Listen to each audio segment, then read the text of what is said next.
10वी पर्यंत Vaibhavi home Schuler होती आणि होम स्कूलिंग केल्यानंतर रेग्युलर कॉलेजमध्ये किंवा रेग्युलरली ती अभ्यास करू शकेल की नाही ही फार मनामध्ये आमच्या शंका होती आणि भीती सुद्धा होती की ती रेग्युलर पॅटर्नला कोपअप करू शकेल की नाही. परंतु इथं रोहित सिन्हा सर हे आमचे ऍक्च्युली नेबर सुद्धा आहेत आणि मी त्यांचा प्रवास अगदी छोटं त्यांचं सेंटर होतं तेव्हापासून बघत आलेलो आहे. त्याच्यामुळे ते किती प्रत्येक स्टुडंटकडे इंडिव्हिज्युअली कसे लक्ष देतात, त्याचबरोबर कशा पद्धतीने प्रत्येक स्टुडंट पुढे जावा ही त्यांची इच्छा असते हे मी बघत आलेलो आहे.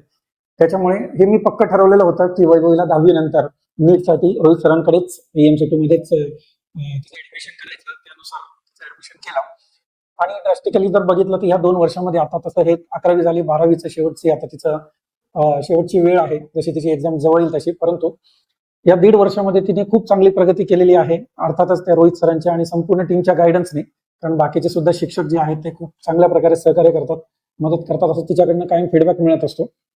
आणि जो तिचं जे फाउंडेशन सुद्धा काही ज्या गोष्टी फाउंडेशनच्या क्लिअर नव्हत्या त्या सुद्धा इथं क्लिअर झालेल्या आहेत. त्याच्यामुळे इथं ऍडमिशन करून मी आम्ही तरी समाधानी आहोत किंवा खुश आहोत आणि मला खात्री आहे की निश्चितपणे नीटला ती चांगल्या प्रकारे फेस करेल, ती एक्झाम फेस करेल. पुढे ती कशा पद्धतीने क्रॅक करेल हा पुढचा भाग आहे, परंतु ऍटलिस्ट ती आतापर्यंत तरी तिची प्रगती खूप चांगली दिसते. तर रोहित सर आणि त्यांच्या संपूर्ण टीमला मी पुन्हा एकदा अभिनंदन करतो आणि थँक्यू म्हणतो की त्यांनी सगळ्या मुलांकडे ती छानपैकी लक्ष देतात.